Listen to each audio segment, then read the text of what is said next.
사도행전 11장 말씀을 보도록 하겠습니다. 왜 사도행전 갑자기 11장으로 넘어갔느냐 이렇게 의아해하실 수도 있는데 사도행전 10장은요 지난번에 교제를 했습니다. 언제쯤 했느냐 하면 1월 달에 했어요. 1월 달에 그때 벽을 허물기를 원하시는 하나님 이러한 제목으로 10장은 말씀 교제를 했습니다. 하나님께서는 계속해서 이제 벽을 허물기를 원하시는 이러한 분이신데 우리 사람들은 저마다 어떤 벽을 가지고 있죠. 그래서 그 벽을, 그 울타리를 잘 허물지 않으려고 하는 그러한 습성이 있습니다. 그 사도행전 10장에는 그 가이사랴에 있는 고넬료, 그 이달리아 부대라 하는 군대의 백부장이었습니다. 그 이방인이 구원받는 이러한 놀라운 장면을 보여주고 있는 곳이 사도행전 10장입니다. 베드로가 이 고넬료 집에 들어가서 복음을 전하는 이러한 장면인데 이전 같으면 상상하기 어려운 그러한 내용이죠. 유대인이 이방인의 집에 들어간다라는 것, 그들과 교제를 한다는 것, 이러한 것은 유대인에게 있어서는 상상하기 어려운 그러한 내용이었는데 하나님께서 이러한 벽을 깨뜨리고 있는 이러한 장면을 우리가 사도행전 10장에서 볼 수가 있습니다. 오늘은 사도행전 11장 19절부터 사도행전 11장 1절부터 18절까지는 그 가이사라의 고넬료에게 복음을 전했던 그 내용과 연관되어 있는 그런 내용이기 때문에 넘어가겠습니다. 19절부터 30절까지 제가 읽을 텐데 마음속으로 같이 읽으시면서 여기 이제 드디어 안디옥 교회가 등장하는데 지금까지는 예루살렘 교회가 이제 주를 이루고 조명을 받고 있었습니다. 그런데 이제 예루살렘 교회에서 안디옥 교회로 하나님의 관심이 넘어가는 그러한 이제 시작점입니다. 이 말씀을 읽으실 때 안디옥 교회의 특징이 무엇일까? 하나님께서는 왜 안디옥 교회를 귀하게 사용하셨을까?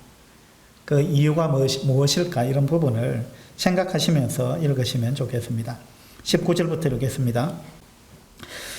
그때의 스데반의 일로 일어난 환란으로 말미암아 흩어진 자들이 베니게와 구브로와 안디옥까지 이르러 유대인에게만 말씀을 전하는데 그 중에 구브로와 구레네 몇 사람이 안디옥에 이르러 헬라인에게도 말하여 주 예수를 전파하니 주의 손이 그들과 함께 하심에 수많은 사람들이 믿고 주께 돌아오더라. 예루살렘 교회가 이 사람들의 소문을 듣고 바나바를 안디옥까지 보내니 그가 이르러 하나님의 은혜를 보고 기뻐하여 모든 사람에게 굳건한 마음으로 주와 함께 머물러 있으라 권하니 바나바는 착한 사람이요 성령과 믿음이 충만한 사람이라. 이에 큰 무리가 주께 더하여지더라. 바나바가 사울을 찾으러 다소에 가서 만나매 안디옥에 데리고 와서 둘이 교회에 1년간 모여 있어 큰 무리를 가르쳤고 제자들이 안디옥에서 비로소 그리스도인이라 일컬음을 받게 되었더라. 그때의 선지자들이 예루살렘에서 안디옥에 이르니 그 중에 아가보라 하는 한 사람이 일어나 성령으로 말하되 천하에 큰 흉년이 들리라 하더니 글라우디오 때에 그렇게 되니라. 제자들이 각각 그 힘대로 유대에 사는 형제들에게 부조를 보내기로 작정하고 이를 실행하여 바나바와 사울의 손으로 장로들에게 보내니라.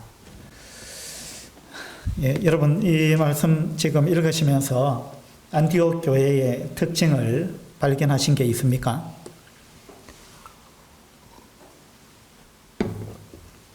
한번 말씀해 보시죠. 꾸준하게 힘썼다. 부조하기에 힘썼다. 예, 어려운 다른 지역 교회를 돕는 데 앞장섰다. 이런 것이 이제 안디옥 교회의 특징이다. 이렇게 볼 수 있겠습니다. 또요. 비로소 그리스도인이라 일컬음을 받게 되었더라. 예, 이 안디옥 교회에서 처음으로 지금까지는 그리스도인이라는 단어가 나오지 않았는데 그리스도인이라는 일컬음을 받게 된 최초의 교회가 안디옥 교회입니다. 예, 맞아요. 또 다른 거 있습니까? 복음이 활발하게 전해졌다. 복음이 활발하게 전해졌다. 또요? 이방인. 예, 한 단어만 이야기하지 말고 설명을 좀 해야지. 이방인에게도 복음이 전해졌다. 예. 19절에 보면은 흩어진 자들이 유대인에게만 말씀을 전하는데 그 중에 몇 사람은 헬라인에게도 말하여 주 예수를 전파했다. 이것도 이제 안디옥 교회의 특징입니다. 그래서 저는 오늘 말씀의 제목을 안디옥 교회, 곧 벽을 깬 교회, 이런 제목으로 안디옥, 벽을 깬 교회. 안디옥은 지금까지 그리스도인들이 깨지 못했던 어떤 벽을 안디옥 교회는 과감하게 깬 그러한 교회다. 이러한 제목으로 말씀을 전하려고 합니다. 이 벽이 참 잘 안 깨어집니다. 그죠? 그래서 사도행전 10장에서 이제 엄청난 벽이 깨지는 걸 우리가 보았는데, 하나님께서 베드로의 마음을 깨뜨리셨어요. 지난번에도 말씀드리면서 바울이 구원받는 장면을 가지고 구원은 깨어지는 것이다. 이런 제목으로 제가 말씀을 전했습니다. 바울도 자기 어떤 고정관념 이런 게 있었는데 부활하신 주님을 다메섹 도상에서 만나면서 바울이 깨어졌습니다. 나의 신념이 잘못된 것이구나. 우리 사람들은 신념을 갖고 있죠. 신념하고 믿음하고는 좀 다릅니다. 믿음은 내 생각이 아니고요. 믿음은 하나님께서 말씀하신 것을 내가 믿는 것입니다. 그런데 신념은 뭐냐 하면 내 생각을 굳게 붙드는 것, 이것이 신념입니다. 그렇죠? 그래서 우리 그리스도인은 믿음의 사람이 되어야 되지 신념의 사람이 되면 안 됩니다. 신념의 사람이라는 걸 조금 나쁘게 표현하면 고집이 센 사람이다. 자기 생각을 굽히지 않는 사람이다. 이렇게 이제 이야기할 수 있겠습니다. 그런데 믿음의 사람은요, 하나님께서 말씀하시면 자기 뜻과 자기 생각을 굽히는, 내려놓는 그러한 사람입니다. 그래서 이제 바울도 깨어지는 이런 장면을 우리가 보았고, 사도행전 10장에서 베드로도 이제 깨어졌습니다. 하나님께서 환상 중에 베드로에게 이 보자기에 음식을 싸서 하늘에서 내려보냈는데, 거기 베드로가 볼 때 부정한 음식들이 많았죠. 그래서 주님, 저는 이런 거 먹어본 적이 없고 이런 거 결단코 저는 먹지 않습니다. 그렇게 이야기했는데 하나님은 내가 정한 게 한 거다, 먹어라. 내가 깨끗하게 한 거다, 먹어라. 베드로가 안 먹죠. 그래서 이제 3번이나 이 환상을 보여주셨습니다. 그렇게 해가지고 베드로가 깨어졌습니다. 베드로가 그렇게 깨어졌는데 11장 1절에 보면요, 유대에 있는 사도들과 형제들이 이방인들도 10장 45절에도 보면 베드로와 함께 온 할례 받은 신자들이 이방인들에게도 성령 부어 주심으로 말미암아 놀라니. 그러니까 하나님은 유대인과 이방인을 구분하지 않습니다. 하나님은 모든 사람을 사랑하시죠. 그래서 모든 사람을 하나님은 구원받게 하기를 원하시는데 유대인들은 이때까지 이런 부분이 이제 깨어지지 않았습니다. 그래서 이제 11장 1절에 이방인들도 하나님의 말씀을 받았다 함을 들었더니 베드로가 예루살렘에 올라갔을 때의 할례자들이, 예루살렘 교회의 특징은 예루살렘 교회 성도들은 할례자들로 이루어져 있다는 것입니다. 그래서 할례자들이 비난하여 이르되 네가 무할례자의 집에 들어가 함께 먹었다 하니, 이렇게 해서 이제 베드로를 책망하는 그런 내용이 나옵니다. 이 할례자들은 율법에 매인 자들 이런 의미죠. 그래서 어떻게 이방인하고 함께 할 수 있느냐. 그렇게 해서 베드로를 비방했는데 베드로가 이제 한 이야기 중에 어떤 내용이 있느냐 하면 17절을 보시면요. 17절. 그런즉 하나님이 우리가 주 예수 그리스도를 믿을 때에 주신 것과 같은 선물을 그들에게도 이방인들에게도 주셨으니 하나님은 유대인과 이방인을 차별하지 않으셨다. 그래서 내가 누구이기에 하나님을 능히 맡겠느냐 이렇게 베드로가 이야기했습니다. 아니 내가 누군데 도대체 하나님이 이렇게 하신 것을 내가 막을 수 있느냐. 그러니까 하나님이 이방인들한테도 성령을 주셨다. 그러니까 나는 그 하나님이 하신 일을 따를 수밖에 없었다. 예. 그래서 내가 이방인의 집에 들어간 거는 이건 하나님의 뜻이다. 라는 이야기를 했습니다. 18절에 보면 그들이 이 말을 듣고 잠잠하여 드디어 이제 예루살렘 교회 성도들이 이 이야기까지 듣고 하나님이 하셨는데 내가 누구이기에 하나님이 하신 일을 막을 수 있느냐 하니까 드디어 이제 예루살렘 교회 성도들이 잠잠했습니다. 잠잠하여 하나님께 영광을 돌려 이르되 그러면 하나님께서 이방인에게도 이게 이제 도라는 단어가 자꾸 나옵니다. 그리고 19절에는 만이라는 단어가 나오죠. 유대인에게만. 그래서 우리는 만 이걸 좋아하면 안 됩니다. 우리 마음에 이제 도를 좋아해야 돼요. 그래서 차별 없이 우리 모든 사람에게 이 복음을 전해야 됩니다. 우리 생각에는 저 사람한테 해가 되겠나 뭐 이렇게 생각하고 저 사람은 뭐가 나하고 안 맞고 뭐가 어떻고 이게 어떻고 뭐 이래가지고 우리는 좀 자꾸만 핑계거리를 찾는 거죠. 근데 우리가 그런 핑계 다 내려놓고 그냥 때를 얻든지 못 얻든지 모든 사람에게 그 복음을 전하는 것을 하나님은 원하십니다. 어쨌든 간에 이제 이렇게 해서 점점점 벽이 자꾸 깨어지고 있습니다. 사마리아에도 복음이 전해지고 있고요. 여러 지역으로 이방인들에게 복음이 전해지고 있습니다. 그런데 19절에 보니까 그때의 서대반의 일로, 자, 서대반이 순교당하는 그 일, 사도행전 8장에 나오죠. 그 일로 인해 가지고 성도들이 다 흩어졌습니다. 사도들 빼고 나머지 다 흩어졌는데, 흩어진 자들이 베니게와 구브로와, 이 베니게는요, 그 레바논 지역입니다. 그러니까 이스라엘 지금 그 나라의 지경을 벗어났습니다. 지금으로 치면 레바논이라는 그 나라가 있는 그 지역이고, 그 다음에 구브로는 바나바의 고향이죠. 그 지중해에 있는 섬입니다, 섬. 그 구브로와 그 다음에 안디옥은 지금 시리아에 해당합니다. 시리아라는 나라. 그러니까 이스라엘이라는 그 국경을 넘어서서 지금 이 복음이 전거되고 있습니다. 안디옥까지 이르러 유대인에게만 말씀을 전하는데, 그래서 지금 하나님은 계속해서 어떤 벽을 허물고 계시는데, 지금 이때가 바울이 구원받고 7년 내지 10년이 지난 시점입니다. 이 성경학자들이 이제 연구한 바에 의하면 한 7년이나 10년이 지났는데도 아직까지도 이 벽이 다 허물어지지 않았다는 이야기입니다.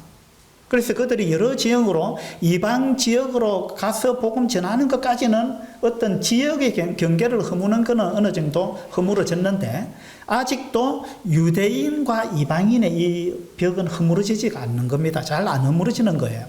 그래가지고 그들이 저기 뭐 레바논, 시리아 뭐 이런 지역까지 나가가지고 복음을 전하는데, 문제는 유대인에게만 전했다 이 말입니다. 유대인에게만 전했다. 그래서 이게 상당히 오랜 기간 동안 이게 잘 안 깨지는 거예요. 우리도요, 우리 나름대로 다 어떤 울타리를 갖고 있는데, 이 울타리가 좀채 깨지지 않습니다. 자기 신념이 이게 잘 안 깨지는 거죠. 그래서 이제 이 많은 세월이 지금 지나가지고, 이게 이제 안디옥 교회를 통해서 드디어 이런 부분이 허물어지기 시작하는 겁니다. 20절에 보니까 그 중에 구브로 그 섬이라 했죠. 구브로와 구레네 몇 사람이, 자, 구레네는 아프리카 지역입니다. 아프리카 지역이고 지금으로 치면 리비아라는 나라가 있는 곳입니다. 그 아프리카에서 온 사람, 구브로 섬에서 온 사람, 이 몇 사람이 안디옥에 이르러 헬라인에게도 말하여 주 예수를 전파하니, 헬라인에게도 복음을 전했다.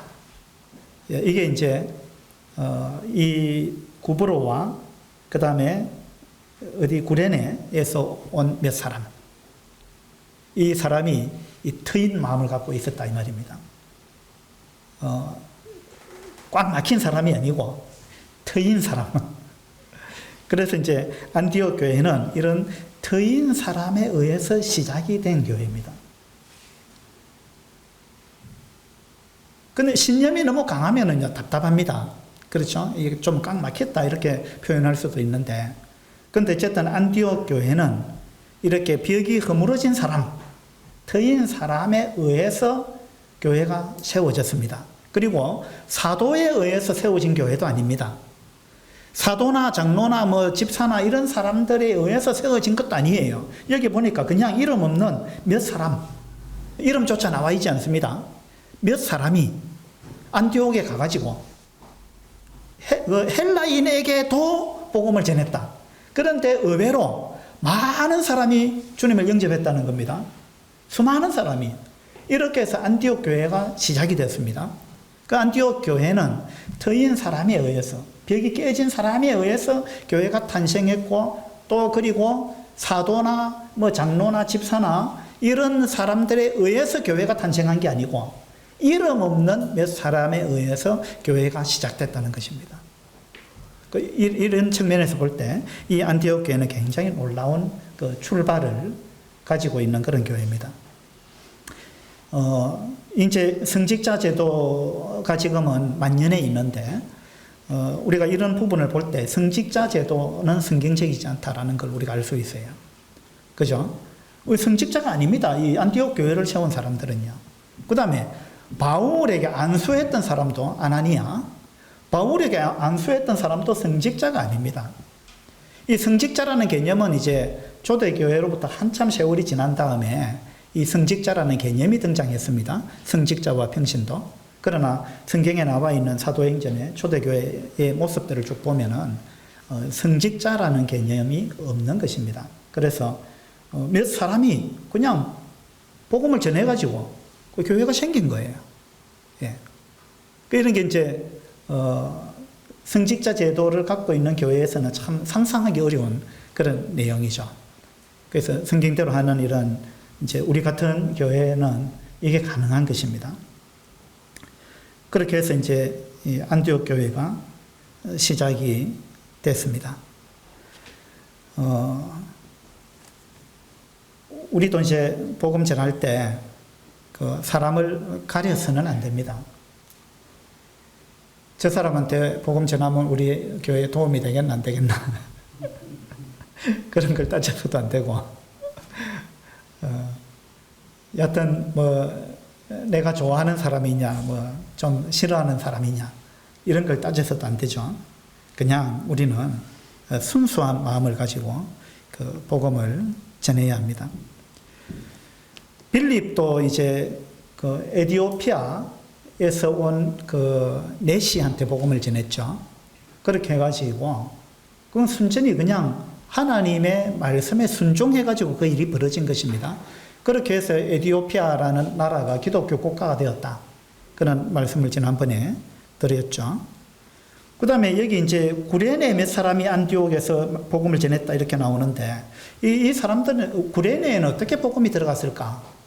리비아라는 나라에.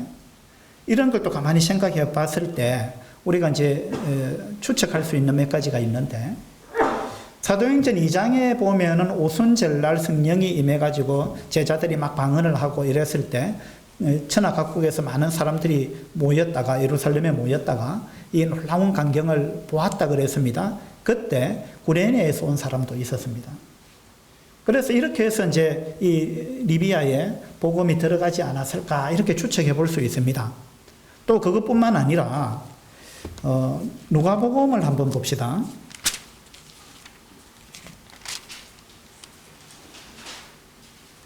누가복음 23장입니다.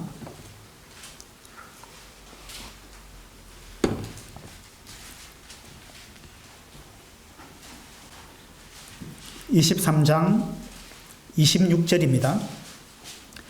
그들이 예수를 끌고 갈 때에 이제 예수님이 십자가를 지고 골고다로 가는 이러한 장면인데, 그들이 예수를 끌고 갈 때 시몬이라는 구레네 사람이 시골에서 오는 것을 붙들어 그에게 십자가를 지워 예수를 따르게 하더라.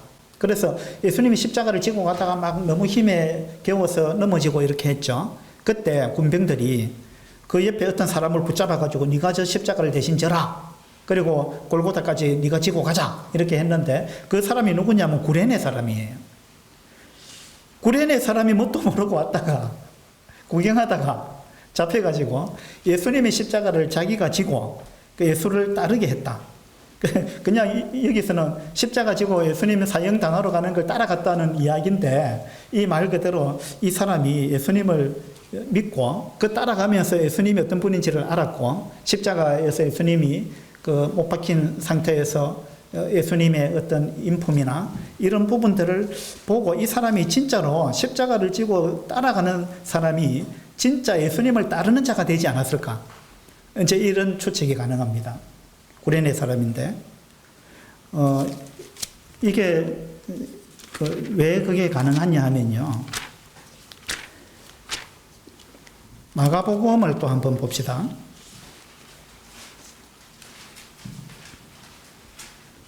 마가복음 15장 21절인데, 마침 알렉산더와 루포의 아버지인 구레네 사람 시몬이 시골로부터 와서 지나가는데 그들이 그를 억지로 같이 가게 하여 예수의 십자가를 지우고 이랬죠. 참 어떻게 보면은 재수 없이 내가 걸려가지고 이 수치스러운 십자가를 내가 지고 간다 이렇게 생각했을지 모르는데, 이 그 구레네 사람 시몬이 누구의 아버지라 그랬죠? 알렉산더와 루포의 아버지다 이렇게 나와 있습니다. 근데 이제 로마서 16장에 가보면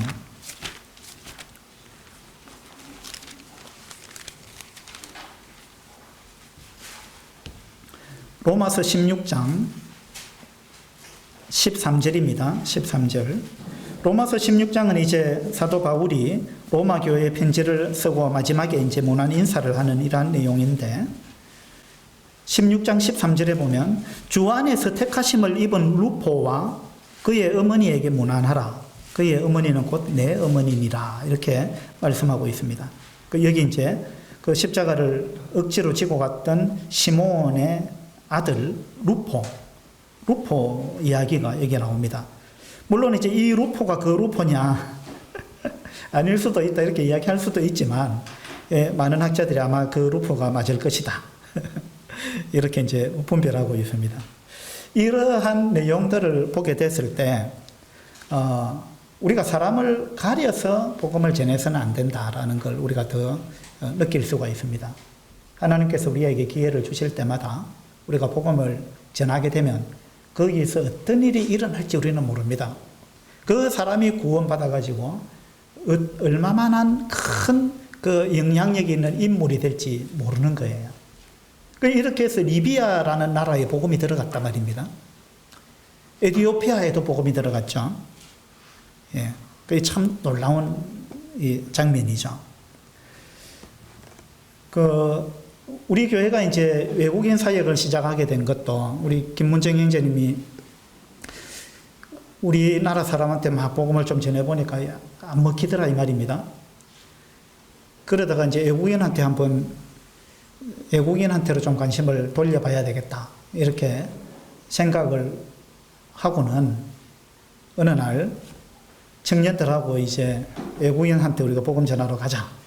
외국인들은 우리나라 사람들보다 아마 좀 더 잘 받아들이지 않겠는가 이런 생각을 가지고 청년들이 이제 그렇게 하자고 의논을 하고 토요일 날 몇 시에 만나자, 교회에서 만나자 했는데 토요일 날 김문지 형제가 딱 와봤는데 아무도 안 왔더라는 겁니다, 청년들이. 그래가지고 아이고 안 되겠구나, 오늘은 못하겠구나 라고 생각을 하다가 그래도 내 혼자서라도 한번 해보자, 이런 마음을 품었다는 겁니다. 그래가지고는 내이동 그 시장에 가가지고 그 시장 길바닥에 서서 기도했다는 거예요. 하나님, 제가 기도하고 눈을 떴을 때 외국인이 보이면 그 사람한테 내가 바로 전도지를 주겠습니다. 그러니까 하나님께서 역사해 주십시오, 도와주세요 하고 기도를 하고 눈을 딱 떴는데 외국인 한 사람이 딱 있더라는 거예요, 눈앞에. 그게 누군지 압니까? 람다스라는 네팔인이에요. 그렇게 해서 람다스한테 이제 전도지를 딱 주고는 그냥 이 말을 좀 걸었는데, 한국어 배우고 싶으면 우리 교회에서 가르쳐 줄 수 있다 이러니까 좋아하더라는 겁니다. 그렇게 해서 이제 외국인 전도가 시작이 됐습니다. 그 결과 이제 우리 교회에서 네팔인 한 명 우리가 침례를 줬잖아요. 근데 이건 굉장히 놀라운 일입니다. 이거 엄청난 일이죠. 우리가 어떻게 네팔인한테 복음을 전해가지고 네팔인이 구원을 받고 우리 교회에서 침례를 받고 이런 일이 일어났다는 사실, 이건 참 놀라운 역사입니다. 이건, 그죠? 그렇게 해서 스비타가 네팔에 가가지고 자기 동생한테 또 복음을 전해가지고 자기 동생 스비나가 또 주님을 영접했잖아요. 그래서 네팔에 있는 마체가운 교회에 나가고 있잖아요. 이런 것들을 보게 될 때 우리한테는 그냥 우연인 것 같아도 하나님께서는 그 이면에 뭔가 하나님께서 일하고 계시고 또 하나님께서 계획하신 바가 있고 우리는 별것 아닌 것 같은데 하나님 그 일을 통해서 큰 일을 이루어 가시는 것, 이런 부분을 우리가 발견할 수가 있습니다. 그래서 에티오피아의 복음이 전해진 거나 리비아의 복음이 전해진 거나, 그죠? 또 안디옥의 복음이 전해진 것, 그렇게 해서 안디옥 교회가 세워진 것, 이 몇 사람이 그냥 열린 마음을 가지고 헬라인에게도 복음을 전했는데 하나님께서 엄청나게 역사를 하신 겁니다.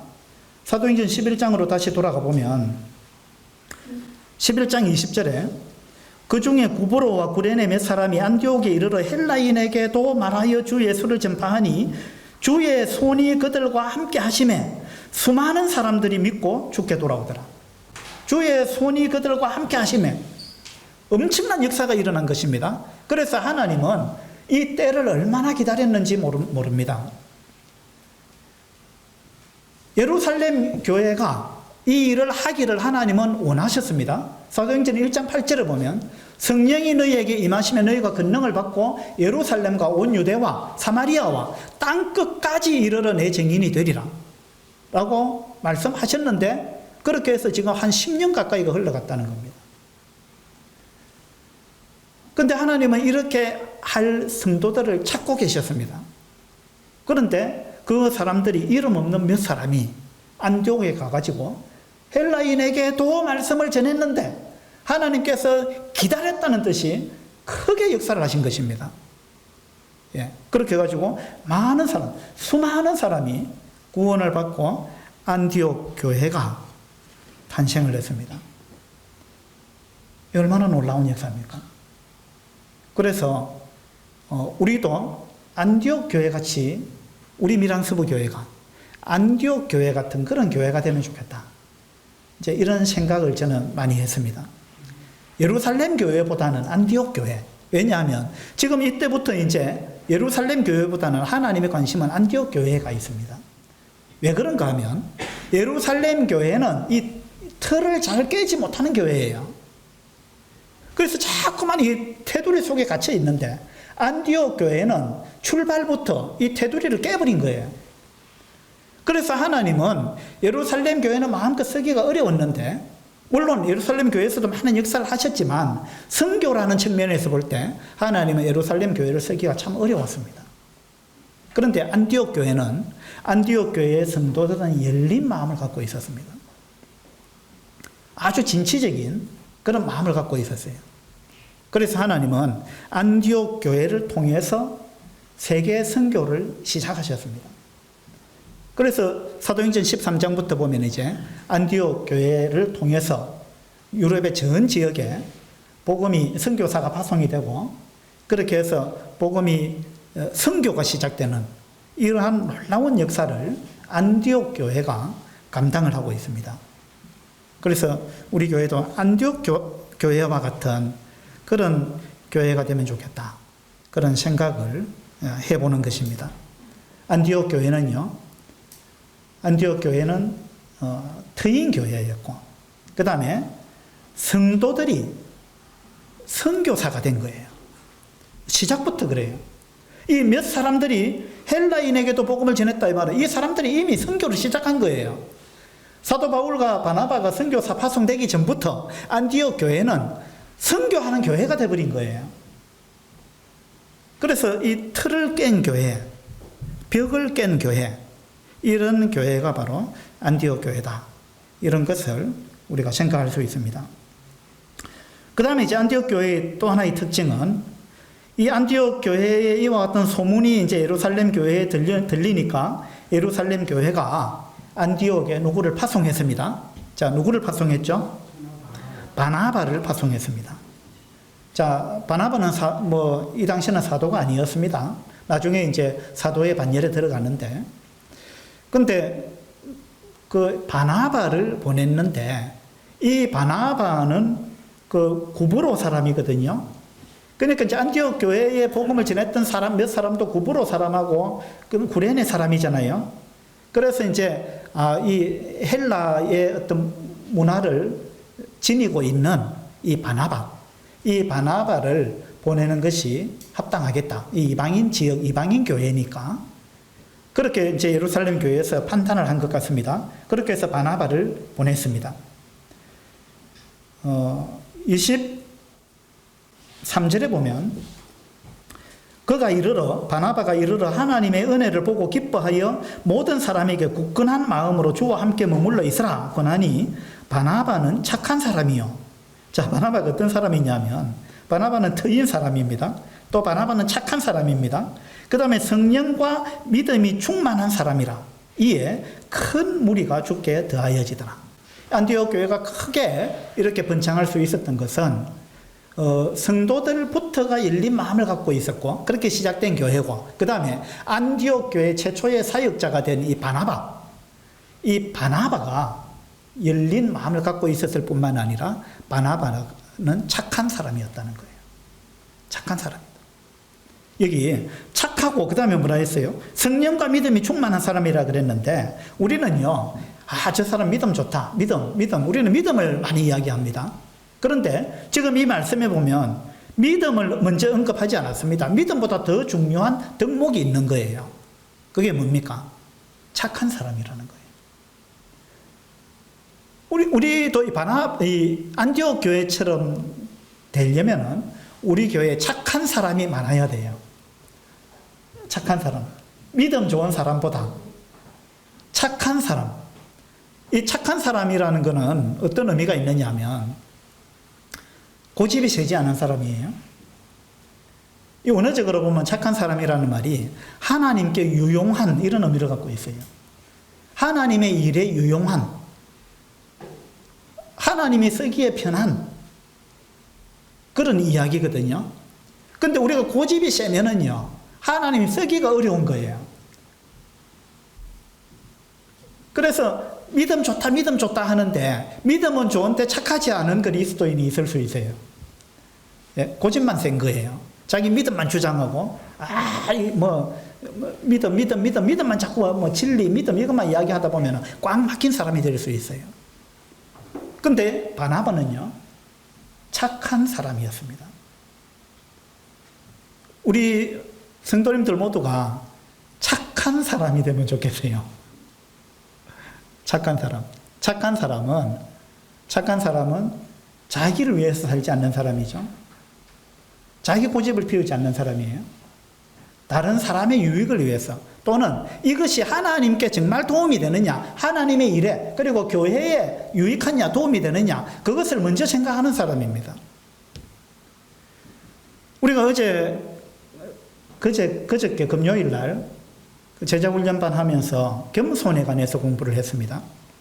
그 책에서 겸손을 어떻게 정의했느냐 하면은요, 겸손은 하나님이 정해주신 위치에 있는 사람이 겸손한 사람이다. 하나님이 정해주신 위치, 그 위치에서 벗어나면 교만한 사람이라는 거예요. 그래서 하나님이 정해주신 위치가 있는데, 우리 사람은 저마다의 위치가 있습니다. 하나님이 정해준 위치가 있는데 그 위치에서 위로 벗어난 것도 교만이고 그 위치에서 아래로 벗어난 것도 교만이다, 이렇게 이야기하고 있습니다. 그 위치에서 아래로 내려간 거는 그게 겸손이지 그게 뭐가 교만이냐 이렇게 생각할지 모르지만, 하나님이 정해주신 위치에서 벗어난 것은 위로 벗어났든 아래로 벗어났든 그건 교만입니다. 왜냐하면 하나님이 정해주신 것에 만족하지 않기 때문에 그래요. 하나님, 내 생각은 그렇지 않은데요, 나는 그 자리가 마땅하지 않은데요, 나는 그거 감당할 수 없는데요, 그러면서 거기에 있지 않고 그것보다 더 내려가 버린다는 거예요. 그 말은 뭐냐 하면, 하나님이 겸손을 그 책에서 정의하기를 둘로 정의했는데, 하나는 하나님이 정해주신 위치에 있는 것, 그 위치에 만족하는 것, 그 위치를 기뻐하는 것, 이것이 겸손이고, 또 하나는 그 위치에 하나님이 두신 이유는 거기에서 무언가를 하라고 하나님이 역할을 맡긴 것인데 그 역할을 하는 것, 그게 겸손이라는 거예요. 근데 그 역할 이상을 하려고 하면 교만이고, 그 역할 이하로 내려와서 하나님이 뭔가를 하기를 원하는 걸 안 하는 거, 이것도 교만이라는 거예요. 그래서 착한 사람은요, 겸손한 사람입니다. 착한 사람은 아무것도 안 하는 사람이 아니에요. 겸손한 사람은 아무것도 안 하는 소극적인 사람이 아닙니다. 우리는 그걸 겸손이라고 생각하기 쉬운데 그건 겸손이 아니고 교만입니다. 교만. 하나님이 정해주신 위치에서 하나님이 하라고 어떤 일을 맡겼는데, 하나님 나 못합니다, 내가 어떻게 그 일을 합니까, 나는 그런 일을 할 사람이 못됩니다 라고 말하는 것은 교만이라는 겁니다. 좀 충격적이지 않습니까? 우리는 겸손한 척 하면서 교만할 수 있습니다. 그래서 정말 착한 사람, 겸손한 사람은 어떤 사람이냐 하면, 하나님이 정해주신 위치를 기뻐하고 만족해하는 것이고, 그리고 거기에서 하나님이 맡기신 일을 충성스럽게 하는 것입니다. 이게 겸손한 사람이에요. 그래서 마태복음 25장의 달란트 비유에서도 보면 칭찬하셨습니다. 어떻게 칭찬했어요? 5달란트 남긴 사람한테 착하고 충성된 종아, 그랬죠? 거기서 첫 번째가 착하다는 거예요. 여러분, 그리스도인의 덕목에 있어서 착한 사람이 되는 거, 이거 굉장히 중요한 것입니다. 우리는 믿음만 강조하다가 착한 사람이 안 될 수도 있어요. 착한 사람이 돼야 우리 모두에게 유익하고 하나님한테도 도움이 되는 겁니다. 착하고 충성된 종아, 이건 하나님께로부터 듣는 최고의 찬사일 것입니다. 착하고 충성된 종아. 그 반대는 뭐죠? 1달란트 받은 사람한테 했던 말, 악하고 게으른 종아. 이거 뭡니까? 이거 교만한 거예요. 게으른 거는 교만한 거예요. 악하고 게으른 종아, 착하고 충성된 종아. 착하고 충성된 사람은 겸손한 사람입니다.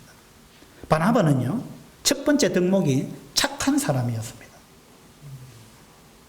그래서 하나님은 이 바나바를 요긴하게 사용하셨습니다. 이 착한 사람 바나바로 인해 가지고 안디옥 교회가 크게 성장했습니다. 그 다음에 바나바라는 말의 뜻은 위로의 아들, 이런 말입니다. 위로의 아들. 이 바나바는 위로할 줄 아는 사람이었습니다. 바나바는 위로의 아들 또는 권면의 아들, 이렇게 이야기하는데, 이 바나바는 사람의 마음을 다독일 줄 아는 사람이었어요. 목자의 성품을 갖고 있는 사람입니다. 안디옥 교회가 훌륭한 교회인 이유는 성도들이 열린 마음을 갖고 있었고, 성도들이 선교사들이었다라는 이야기. 벽이 허물어진 교회, 그 다음에 그 교회의 사역자가 목회자의 마음을 갖고 있었다는 것. 목자의 마음. 위로하고 근면하고 돌아보고 다독이는 그런 마음을 갖고 있는 사람이었다는 것입니다.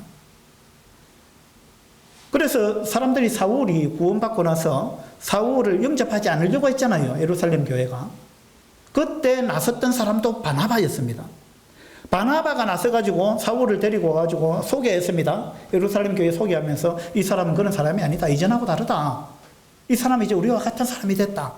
그래가지고 예루살렘 교회가 이 사울을 영접할 수 있도록 했던 그 사람이 중간 다리를 놓았던 사람이 바나바입니다.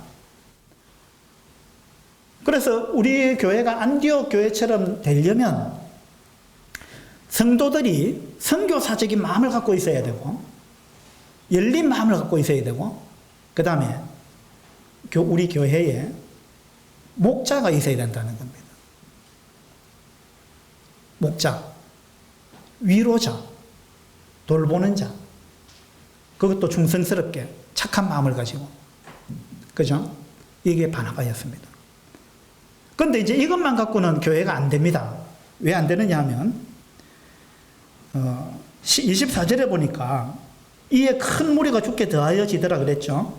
바나바가 사울을 찾으러 다소에 가서 만남에 안디옥에 데리고 와서 둘이 교회에 1년간 모여 있어 큰 무리를 가르쳤고 제자들이 안디옥에서 비로소 그리스도인이라 일컬음을 받게 되었더라.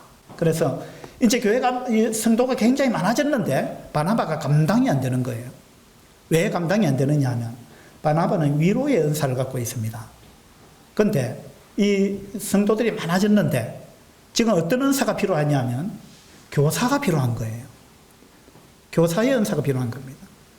그래서 바나바가 이 일을 내가 감당할 수 없는데 이걸 누가 잘할 수 있을까 생각하다가 사울이 떠올랐습니다. 사울은 아주 논리정연한 사람이고 교사의 은사가 탁월한 사람입니다. 그래서 바나바가 사울을 이제 찾아갑니다. 어디로 찾아갔죠?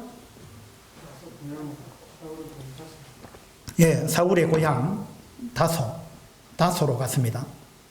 예루살렘에서 막 그냥 사람들이 사울을 막 죽이려고 하니까 사울을 고향으로 보냈죠.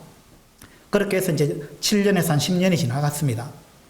지나갔는데 하나님께서 드디어 바울을 이제 쓸 때가 된 거예요. 바나바가 드디어 이제 또 여기에 다리 역할을 하죠.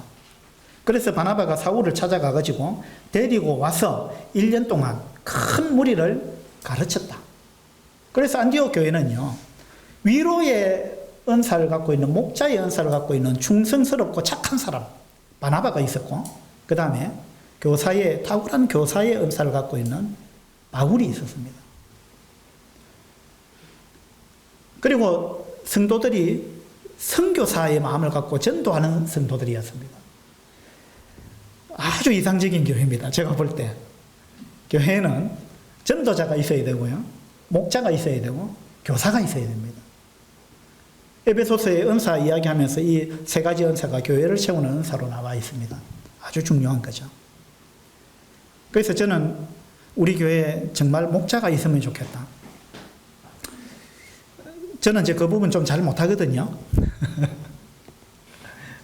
그래서 우리 교회에 참 주님의 마음을 가진 목자가 있으면 좋겠다. 그 다음에 정말 전도의 열정을 가진 그런 성도가 있으면 좋겠다. 우리 이제 교회 기도 제목에도 제가 올려놨는데, 이런 부분이 우리가 만족이 되면 우리도 안디옥 교회처럼 하나님께서 우리를 마음껏 사용하실 수 있는 그런 교회가 되지 않겠는가, 이제 그런 생각을 해보았습니다. 우리 성도님들이 이와 같은 부분들을 감당할 수 있으면 참 좋겠다, 이제 그런 생각이 듭니다. 그 다음에 안디옥 교회의 또 특징은요, 거기서 비로소 그리스도인이라 일컬음을 받게 되었더라 이랬습니다. 안디옥 교회의 성도들은 훌륭한 간증을 갖고 있었다는 겁니다. 무슨 말이냐면 믿지 않는 사람들이 보면서 그들을 뭐라고 불렀느냐 하면 저 사람들은 그리스도인이다라는 이름을 붙여줬다는 겁니다. 그리스도인, 이 말은 영어로 하면 크리스찬이죠. 크리스찬은 크라이스트, 그리스도 뒤에다가 IAN이라는 접미사를 붙여가지고 크리스찬이 되는데, IAN, 영어로 IAN을 사전에 찾아보니까 무엇에서 나온 이런 의미가 있고 무엇의 성질을 띠는 이런 의미를 갖고 있어요. 그러니까 크리스찬 이 말은 뭐냐면 그리스도에게서부터 나온 이런 의미가 있고, 그 다음에 그리스도의 성질을 띠고 있는 사람, 이런 의미를 갖고 있는 겁니다. 그래서 그리스도인이다, 영어로 크리스찬이다 라는 말은 그리스도의 성질을 갖고 있는 사람, 그리스도의 성품을 갖고 있고 그리스도의 냄새를 풍기고 그리스도를 닮은 그 사람을 보면 마치 주님을 보는 것 같은, 그래서 이제 똑같지는 않겠죠. 그래서 작은 그리스도. 주님보다는 작지만, 그러나 그리스도의 향기를 풍기는 작은 그리스도, 이런 의미를 갖고 있는 것이 크리스찬입니다. 이걸 헬라어로는 크리스티아누스 이러는데, 여기도 뒤에 이제 이아누스라는 이 접미사가 있는데, 이 헬라어의 뜻은 뭐냐 하면 어떤 것의 축소, 복제, 이런 의미를 갖고 있어요. 그러니까 작은 그리스도라는 말이 그 말이에요. 크리스티아누스 이 말은, 그리스도인 이 말은 그리스도의 복제판인데 축소된 작은 복제판, 그런 의미를 갖고 있다는 거예요. 그래서 안디옥 교회가 훌륭한 교회의 이유는 안디옥 교회 성도들이 주님의 복사판이었다, 그 말입니다. 작은 그리스도였다, 이 말입니다. 그러니까 이 안디옥 교회가 참 놀라운 교회죠. 이 그리스도인이라는 단어가 여기 처음 등장하는데, 그전에는 정인이 되라 그랬죠. 정인이라는 말은요, 내가 듣고 본 바를 그냥 이야기해 주는 게 정인입니다. 그거는 이제 인격하고는 상관이 없어요. 그냥 내가 본 거 이야기해 주는 사람이에요. 그게 정인입니다. 근데 정인보다도 훨씬 고차원적인 단어가 그리스도인이라는 단어입니다. 왜냐하면 주님의 향기를 나타내는 주님의 복사판이니까. 주님의 복사판이면서 이제 축소된 복사판이니까 이건요 굉장히 고상한 단어입니다. 물론 이거는 조롱이 섞인, 이 당시 사람들이 야, 저 사람 그리스도인 이렇게 말했을 때는 저 사람 뭐 예수쟁이 이런 의미일 수도 있는데, 그런데 이 단어의 뜻을 가만히 생각해 보면요 굉장히 이거는요 그 사람들이, 안디옥 교회 성도들이 그리스도의 그 형상을 드러냈기 때문에 비로소 들을 수 있는 단어라는 이야기입니다. 그러니까 안디옥 교회 성도들은 굉장히 성숙해 있었습니다. 우리 모두가 이 안디옥 교회 성도들처럼 이런 모습을 우리가 나타낼 수 있으면 참 좋겠다, 이제 그런 생각이 듭니다. 또 이제 그 제자라는 단어도 있잖아요. 정인 또는 제자, 이렇게 지금까지는 이야기를 해왔는데, 이제 여기서 드디어 비로소 이랬죠. 비로소 그리스도인. 제자라는 단어는 배우는 사람, 이런 이야기입니다. 그러니까 제자는 입문한 사람이에요. 입문한 사람. 물론 이제 참 제자의 삶, 뭐 이런 거, 제자의 도, 이런 걸 우리가 배웁니다만은, 그러나 제자라는 단어가, 그 제자는 배우는 사람, 입문한 사람, 이런 의미를 갖고 있죠.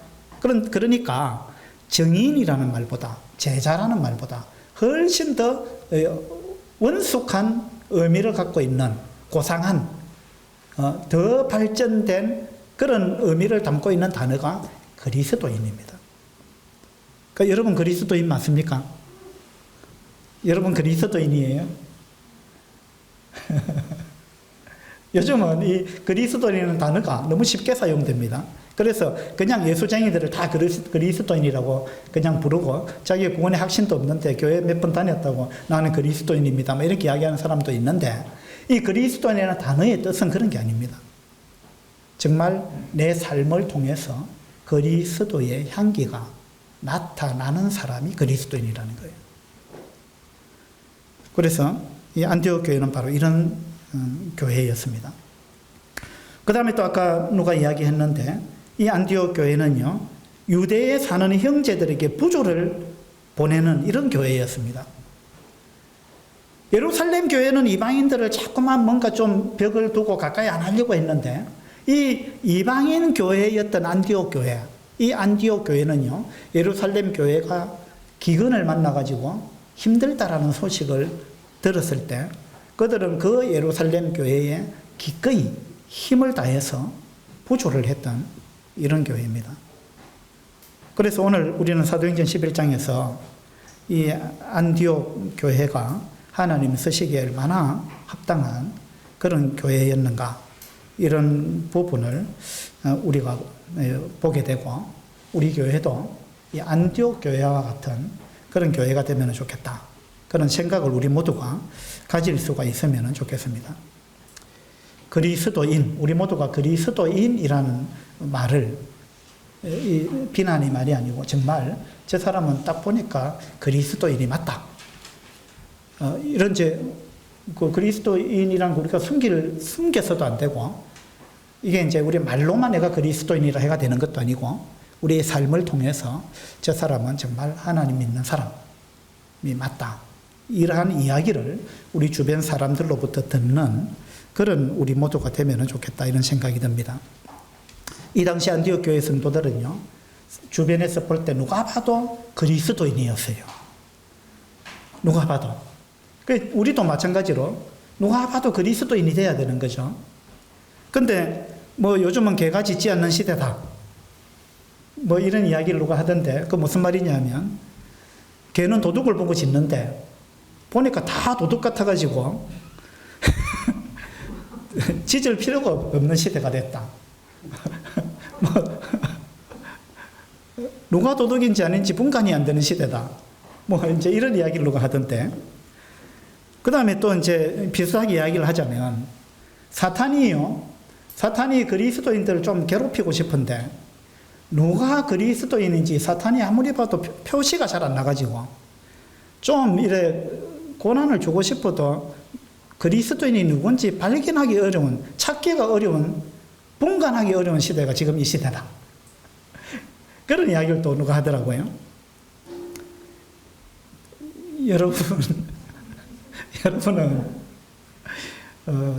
누가 보든지, 사탄이 보더라도 저 사람 그리스도인 틀림없다, 사탄이 봐도 그리스도인이라는 게 우리가 들어야 되고, 또 믿지 않는 사람이 봐도 우리가 그리스도인이라는 게 우리의 삶을 통해서 드러나는 그런 우리 모두가 되면은 좋겠습니다.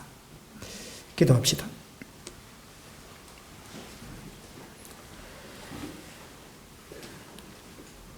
아버지 하나님, 오늘 안디옥 교회에 대해서 우리가 묵상해 보았습니다. 하나님께서 안디옥 교회를 귀하게 사용하실 수밖에 없었던 것은 안디옥 교회가 열린 마음을 갖고 있었기 때문입니다. 그리고 안디옥 교회 모든 성도들이 그리스도인이라는 이러한 말을 들을 수 있는 그런 삶을 살았기 때문입니다. 또 안디옥 교회는 목자의 심정을 가진 바나바가 있었고, 또 탁월한 교사 바울이 있었습니다. 또 성도들이 선교사적인 이런 마음을 갖고 있는 교회였습니다. 아버지 하나님, 우리도 이 안디옥 교회와 같은 그런 교회가 될 수 있도록 해주시길 바랍니다. 우리 모두가 믿음만을 이야기할 것이 아니라 바나바처럼 착한 사람이 될 수 있도록 해주시기를 바랍니다. 감사드리며 우리 주 예수 그리스도 이름으로 기도드립니다. 아멘.